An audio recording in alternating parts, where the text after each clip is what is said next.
प्रश्नावली 5.3 के आगे के प्रश्न करते हैं। 12वां प्रश्न है, ऐसे प्रथम 40 धन पूर्णांक का योग ज्ञात करना है जो 6 से विभाज्य हों। तो प्रथम 40 का मतलब 6 से शुरू करना पड़ेगा। तो 6 दूनी 12, 6 तिया 18, ये इस तरह से 40 पदों तक 6 के ये सब गुणज हैं। तो ये हमें पता लग गया, a बराबर 6 है, d बराबर भी 6 ही होगा, 12 - 6 क्योंकि 6 के गुणज है, और n बराबर हो गया 40। तो सीधा पहले ये सूत्र का प्रयोग करके हम 40 पदों का s 40 का मान ज्ञात कर लेंगे।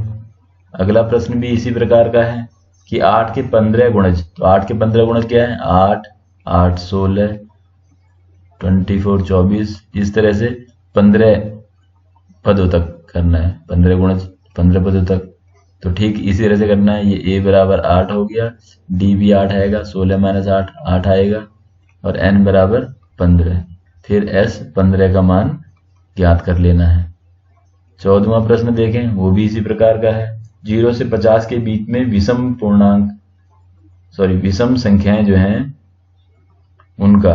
तो 0 से 50 के बीच में देना, 0 और 50 के बीच में हो जाए जरा। तो पहला 1 2 3 इस तरह से संख्याएं होंगी। तो हम इसमें से विषम ढूंढ लेते हैं बस। तो इससे पहला वाला विषम हो जाएगा 49। तो यहाँ 1 3 5 7 9 ऐसे करते हुए 49 तक। तो पहला पद कितना हो गया? 1। d कितना हो गया? दूसरे में से पहला माइनस किया, ये आ गया। अब यहाँ an बराबर पता है मुझको 49 और n नहीं पता। तो पहले an की हेल्प से हम n ज्ञात कर लेंगे। तो जब n पता लग जाएगा तो फिर या तो ये सूत्र लगा दें दूसरा वाला सीधा, क्योंकि n पता लग गया है, a पता है और an भी पता है। तो सीधा हमको इन पदों का योग ज्ञात हो जाएगा। तो अब 15वां देखते हैं। अब ये भारतीय प्रश्न शुरू हो गए हैं। एक ठेकेदार ने एक ठेका लिया है और निश्चित तिथि में काम खत्म करने का वादा किया है, लेकिन अगर काम समय पे खत्म नहीं हो रहा, लेट खत्म हो रहा है, तो हर दिन उसको जुर्माना देना पड़ रहा है। तो पहले दिन उसे जुर्माना देना पड़ रहा है, अगर एक दिन लेट हो रहा है तो 200 रुपये, और दूसरे दिन 250 रुपये, यानी कि दूसरे दिन बढ़ गया 50 रुपये, 250। तीसरे दिन और बढ़ गया 300 रुपये, यानी अगर 3 दिन लेट काम करता है तो 200 प्लस 250 प्लस 300, इन तीनों को जोड़ कर देना पड़ेगा। चौथे दिन फिर 50 रुपये बढ़ गया। तो इस तरह से करते करते वो 30 दिन लेट कर दिया उसने। तो हमें 30 दिन का योग ज्ञात करना है। 30 दिन तक का योग ज्ञात करना है, यानी कि a बराबर हमारे पास क्या हो गया, क्योंकि ये एक समांतर श्रेणी है, 50 50 50 बढ़ रहा है। तो a बराबर हो गया 200, d बराबर रोजाना 50 बढ़ रहा है, तो पता है हमें सारवंतर 50 है, लेकिन यहाँ पे हम घटा लेते हैं दूसरे पद में से पहला पद, ये हो गया 50। और n बराबर 30 पदों का योग ज्ञात करना है। तो s 30 का मान निकाल लेंगे, तो हमें पता लग जाएगा 30 दिनों में उसने कितना जुर्माना दिया।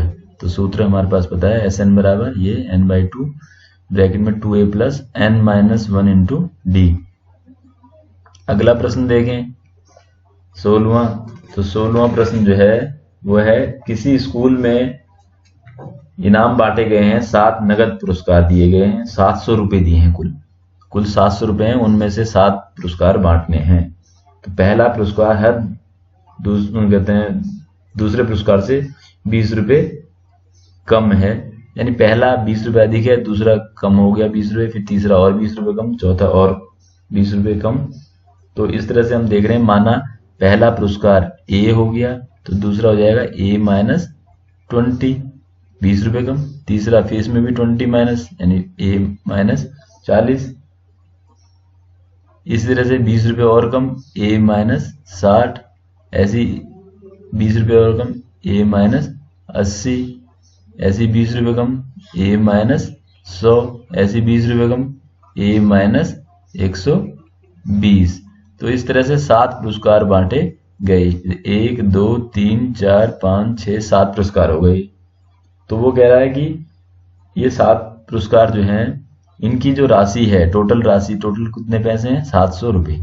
एक तरीका तो है इन सबको जोड़ करके बराबर हम कर दें 700, इनको प्लस कर दें सबको और बराबर 700, तो ए का मान ज्ञात हो जाएगा। और फिर 20 रुपये घटाते घटाते हम कहते हैं सारे पुरस्कार ज्ञात कर लेंगे। दूसरा तरीका क्या है कि प्रथम पद हमें पता ही नहीं पहला पुरस्कार कितना है, लेकिन हमको पता है डी बराबर माइनस के 20 है, क्योंकि हर पद 20 कम हो रहा है, तो डी माइनस 20 है। एन बराबर कितना है, 7, और एस एन बराबर यानी एस 7 का मान है 700। तो हम सूत्र का प्रयोग करेंगे, ये सामान्य विधि का प्रयोग नहीं करेंगे।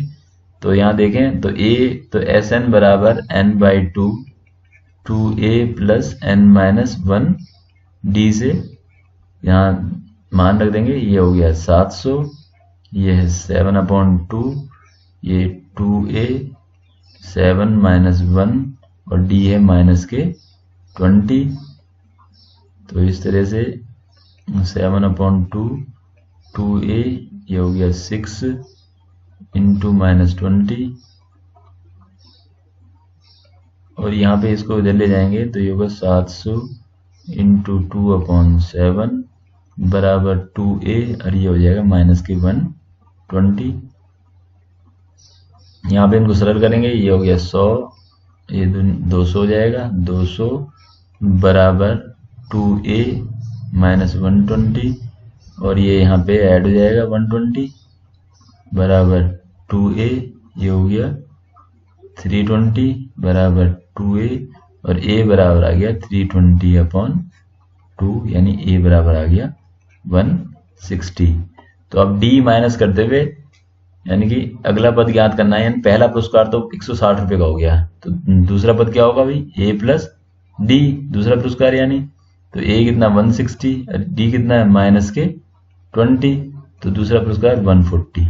तो इस तरह से हम 7 पुरस्कार प्राप्त कर लेंगे। तो अगला प्रश्न,